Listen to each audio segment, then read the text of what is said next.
Hello student, welcome back to our channel MBA education services. आज हम यहाँ MBA second semester का एक सब्जेक्ट प्रोजेक्ट मैनेजमेंट कवर कर रहे हैं। हमने लास्ट वीडियो में पढ़ा था प्रोजेक्ट मॉनिटरिंग क्या होती है, नीड्स क्यों पड़ती है, इंपॉर्टेंट क्या होते हैं, कैरेक्टरिस्टिक्स क्या होती है, टाइप्स क्या होते हैं। बहुत डिटेल में हमने उसे कवर किया है। अगर आपने वो वीडियो नहीं देखी तो प्लीज हमारे चैनल में जाकर वो वीडियो जरूर देखिएगा। आज हम पढ़ने वाले हैं यूनिट 5 का टॉपिक 2 जो है प्रोजेक्ट कंट्रोल। हम देखेंगे प्रोजेक्ट कंट्रोल क्या होता है, ठीक है, इसकी जरूरत क्या होती है, क्या कैरेक्टरिस्टिक्स होते हैं, इसकी इंपॉर्टेंस क्या होती है, ठीक है, क्या डिफरेंस होता है मॉनिटरिंग एंड कंट्रोल में। सबसे पहले मैं इंट्रोडक्शन देती हूँ कि जो कंट्रोल होता है, हमने पढ़ा था मॉनिटरिंग। मॉनिटरिंग मतलब चेक करना, किसी भी चीज की मॉनिटरिंग करना, उसे जांचना कि सही काम चल रहा है या नहीं।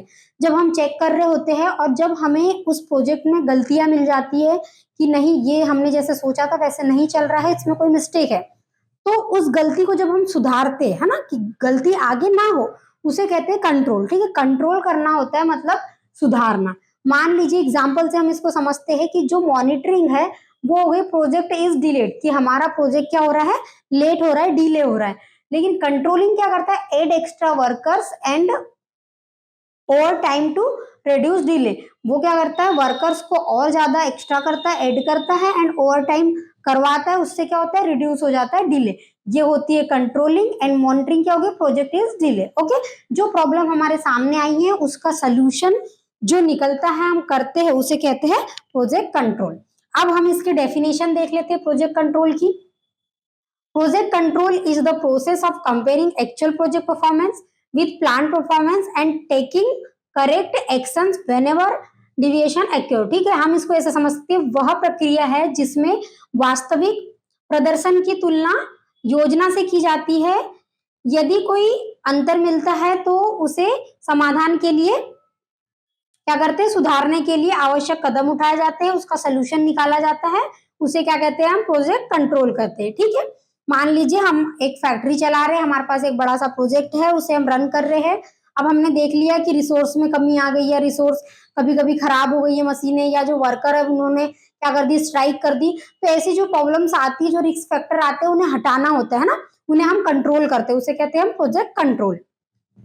अब हम बात करते हैं कि characteristics of project control. Project control की कैरेक्टरिस्टिक्स क्या होती है। हम सबसे पहले बात करते हैं गोल ओरिएंटेड।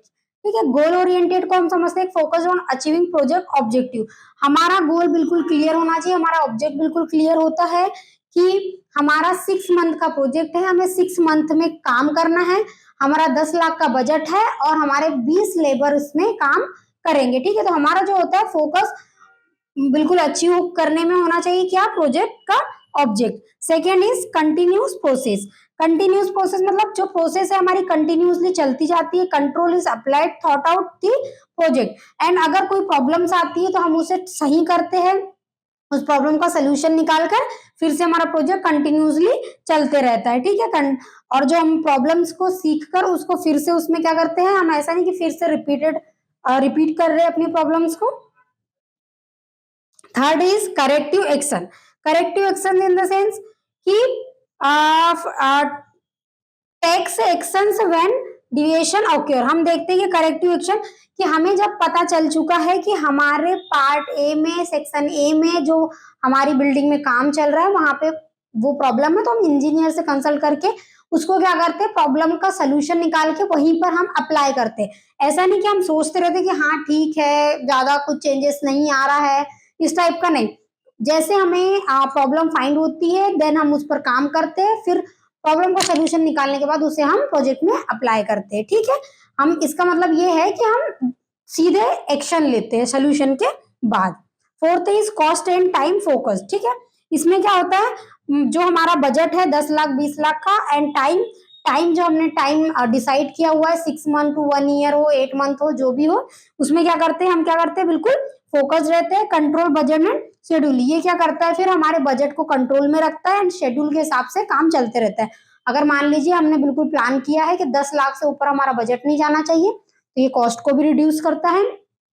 एंड सेकेंड चीज कि हमारे 8 मंथ का टाइम पीरियड है, तो 8 मंथ के बाद ये प्रोजेक्ट नहीं होना चाहिए, 8 मंथ के पहले कंप्लीट होना चाहिए, तो डेडलाइन को भी ये क्या करता है, टच करता है।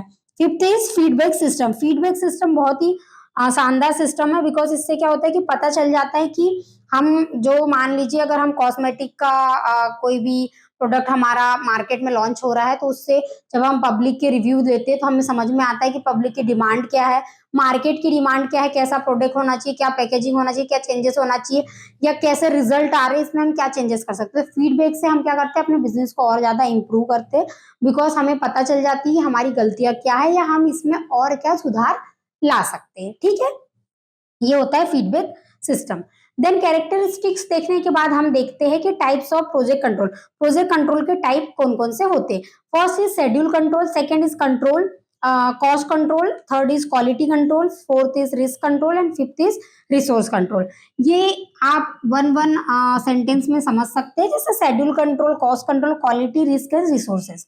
टाइप्स ऑफ प्रोजेक्ट कंट्रोल के ये टाइप है। सबसे पहले हम बात करें कि शेड्यूल कंट्रोल, तो शेड्यूल को ये कंट्रोल में रखता है, हमने जो डेडलाइन बनाई उस डेडलाइन को हमारे प्रोजेक्ट को कंप्लीट करने में हमारी हेल्प करता है। सेकंड इज कॉस्ट कंट्रोल, जो हमारा बजट है, बजट के अंदर में ही हमारा काम हो उसको भी ये मेंटेन करता है। इसमें हम वो देखते हैं कि 10 लाख का हमारा बजट है, तो 10 लाख का ही बजट हमारे प्रोजेक्ट को कंप्लीट करने में हमें करना है, ना कि ज्यादा बजट बढ़ाना है। तो हम डिपार्टमेंट में देख लेते हैं कि मैन्युफैक्चरिंग में कितने लाग जाएगा, लेबर को कितने लाग जाएगा, कॉन्ट्रैक्टर को कितने लाग जाएगा। ठीक है, तो ये सब कुछ ये कॉस्ट कंट्रोल देखता है। फिर थर्ड इज क्वालिटी कंट्रोल। इसमें क्या होगा, ऐसा ना हो कि हम कॉस्ट बचाने के चक्कर में क्वालिटी पर ध्यान नहीं दे रहे, बिल्कुल ऐसा नहीं होना चाहिए। क्वालिटी पर भी फुल फोकस है, टाइम पर भी फुल फोकस है। ऐसा नहीं कि टाइम पीरियड कम कर रहे तो क्वालिटी में आगे पीछे कर दे, बिल्कुल ऐसा नहीं होता है। रिस्क कंट्रोल हम देखते हैं कि मान लीजिए कि जो हमारा काम कंटिन्यूसली चला जा रहा है, तो हो सकता है बीच में कोई लेबर ने स्ट्राइक कर दिया, इंजीनियर छोड़कर चले गया, तो ऐसी जो प्रॉब्लम्स आ सकती है, तो हमारे पास प्लान बी भी बिल्कुल रेडी होना चाहिए कि अगर बाई चांस ऐसा कोई दिक्कत आता है तो हम उसमें कैसे उस प्लेस पर दूसरे स्किल्ड एम्प्लॉय को वहां प्लेस करके हमारा काम को कंटिन्यूसली चला सके। ठीक है, फिफ्थ इज रिसोर्स कंट्रोल। मान लीजिए कि हमारे पास 5 मशीन है, रिसोर्स कंट्रोल को हम ऐसे समझ सकते हैं, 5 मशीन है, 6 मशीन है, 6 मशीनों में ही हमें अपना सारा काम करना है, जो भी हमारा प्रोजेक्ट रन हो रहा है। तो कौन सी मशीन किस डिपार्टमेंट में हमें प्लेस करना है, वो कितना काम करेंगे, उस मशीन के पीछे कितने लेबर रहेंगे, ये सब कुछ हमें डिसाइड करना है। ऐसा नहीं कि मान लीजिए हमें 6 मंथ में अपना प्रोजेक्ट को कंप्लीट करना है, तो हमने सोच लिया कि नहीं अब बस 5 क्यों मशीनें हैं, हमें और 5 मशीनें लाना है, बिल्कुल कॉस्ट की बिना चिंता किए बस लेबर हायर किए जा रहे हैं, मशीनें रिसोर्सेज लाते जा रहे हैं। तो ऐसा बिल्कुल भी नहीं होना चाहिए। सब कुछ एक प्लान के थ्रू होता है, और अगर कोई प्रॉब्लम आती है तो उसे सिस्टमेटिक ढंग से क्या करते हैं, हम डिस्कस करते हैं, उसका सोल्यूशन निकालते हैं, देन फिर हम क्या करते हैं, अप्लाई करते हैं। उसके बाद हम देखते हैं इंपॉर्टेंस ऑफ प्रोजेक्ट कंट्रोल। क्या क्या इंपॉर्टेंस होती है प्रोजेक्ट कंट्रोल की। टाइमली कंप्लीशन, टाइम से हमारा क्या होता है, जो प्रोजेक्ट होता है वो कंप्लीट हो जाता है। कंट्रोल कॉस्ट, कॉस्ट हमारी कंट्रोल में रहती है। मेंटेन क्वालिटी, क्वालिटी को ये क्या करता है, मेंटेन करता है। इंप्रूव एफिशिएंसी, एफिशिएंसी को क्या करता है, ये इंप्रूव करता है, हमारे प्रोजेक्ट की सक्सेस रेट को बढ़ा देता है। ठीक है, इसके ये इंपॉर्टेंस हमने देख लिए हैं। आप अगर एग्जाम में जा रहे हो तो इन्हें साइड हेडिंग लिखिए, timely completion, control cost, and इसके बारे में फिर डिटेलिंग कीजिए कैसे ये कंट्रोल को कॉस्ट को कंट्रोल करता है, टाइम में कंप्लीशन होता है। तो आप अच्छे से एक्सप्लेन करिए कि मान लीजिए उसका 10 लाख का बजट है, तो उसने अलग अलग डिपार्टमेंट में 1 लाख, 2 लाख, 1.5 लाख करके क्या कर दिया, डिफरेंट डिफरेंट डिपार्टमेंट में बांट दिया है। उसके हिसाब से वो मॉनिटर करते जाता है। मॉनिटर करने के बाद अगर कोई प्रॉब्लम्स आती है तो उसे कंट्रोल करते जाते हैं, देन फिर सोल्यूशन को अप्लाई करते जाते हैं। ठीक है, तो ऐसे आप उसमें डिटेलिंग कर सकते हैं। फिर हम इसके बाद देखते हैं different between monitoring and control. ठीक है, ये एग्जाम में ज्यादातर पूछा जाता है सवाल, तो आप इसे या तो आप ऐसे टेबल में लिख कर बना सकते हैं, या फिर साइड हेडिंग करके इसे डिटेलिंग कर सकते हैं। तो हम देखते हैं different between monitoring and controlling. Monitoring क्या होता है एंड कंट्रोलिंग क्या होता है, ये आप 5 पॉइंट से इजिली समझ जाएंगे। ठीक है, सबसे पहले मॉनिटरिंग में क्या होता है, ऑब्जर्व प्रोग्रेस। प्रोग्रेस को ऑब्जर्व किया जाता है, मतलब मॉनिटरिंग की जाती है। जैसे मान लीजिए एक टीचर बच्चों का एग्जाम ले रहा है, तो वो देखता है बच्चा ठीक से बैठा है, उसने कोई चीटिंग नकल वगैरह तो नहीं लाया है, कोई गैजेट तो नहीं है उसके पास, मोबाइल तो नहीं है, मॉनिटरिंग है।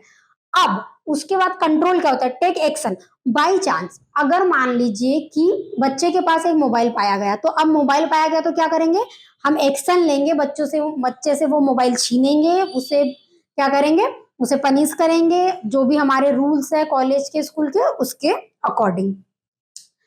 फिर हम देखते हैं मॉनिटरिंग में फाइंड प्रॉब्लम। मॉनिटरिंग में क्या होता है कि हम देखते हैं और हम जब ऑब्जर्व करते हैं, हम उसकी जांच करते हैं। जांच करने में जो हमें क्या होती है, कोई ना कोई हम प्रॉब्लम उसमें निकालते हैं कि इस वजह से दिक्कत जा रही है, कि प्रोजेक्ट हमारा कंटिन्यूसली नहीं चल पा रहा है या आगे कोई प्रॉब्लम्स आ सकती है। तो क्या करते हैं, फाइंड प्रॉब्लम मॉनिटरिंग का पार्ट है। देन फिर उसके बाद क्या है, कंट्रोल। कंट्रोल में क्या होता है, सॉल्व प्रॉब्लम। जो हमें मॉनिटरिंग करके जो प्रॉब्लम हमारे पास आई है उसका कंट्रोल में क्या होता है, सोल्यूशन निकलता है। ठीक है, वो प्रॉब्लम का हम सोल्यूशन निकालते हैं। देन प्रोजेक्ट में सोल्यूशन को अप्लाई करके हम अपने प्रोजेक्ट को रन करते हैं। मेजर परफॉर्मेंस एंड कंट्रोल की बात करें तो इम्प्रूव परफॉर्मेंस। ठीक है, हम इसमें देखते हैं, मेजरमेंट करते हैं अपने परफॉर्मेंस का कि जैसा हमने प्लान किया था एक्चुअल में वैसा ही चल रहा है या नहीं चल रहा है। और कंट्रोल में क्या होता है कि जो चल रहा होता है उसे हम और ज्यादा इनहेंस कैसे करें, इंप्रूव कैसे करें अपने प्रोजेक्ट को, इस पर ध्यान दिया जाता है। Information gathering and corrective action. इसमें क्या होता है कि हम इंफॉर्मेशन कलेक्ट करते हैं कि क्या चल रहा है, कैसा चल रहा है और इसमें क्या चेंजेस आना है। और जो कंट्रोल में होता है उसमें वो चेंजेस लाता है, अप्लाई करता है। ठीक है, सीधे एक्शन लेता है। तो हम इसको ऐसे समझ सकते हैं, monitoring meaning what is happening, क्या चल रहा है, and what should be done, क्या हमने किया। कंट्रोल में आ जाता है क्या हमने किया, what should be done and what is happening. ये हमने इसके डिफरेंस देख लिए। तो हमने इस वीडियो में जो प्रोजेक्ट कंट्रोल है उसको डिटेल में कवर कर लिया, इंपॉर्टेंस देख ली, मॉनिटरिंग कंट्रोल में डिफरेंस देख लिया, टाइप्स देख ली, कैरेक्टरिस्टिक्स देख ली एंड इसकी डेफिनेशन देख ली। आई होप आपको ये वीडियो बहुत पसंद आई हो। तो आप हमारे चैनल को सब्सक्राइब करें, ज्यादा से ज्यादा शेयर करें, लाइक करें। Thank you so much. मिलते हैं हम आपसे नेक्स्ट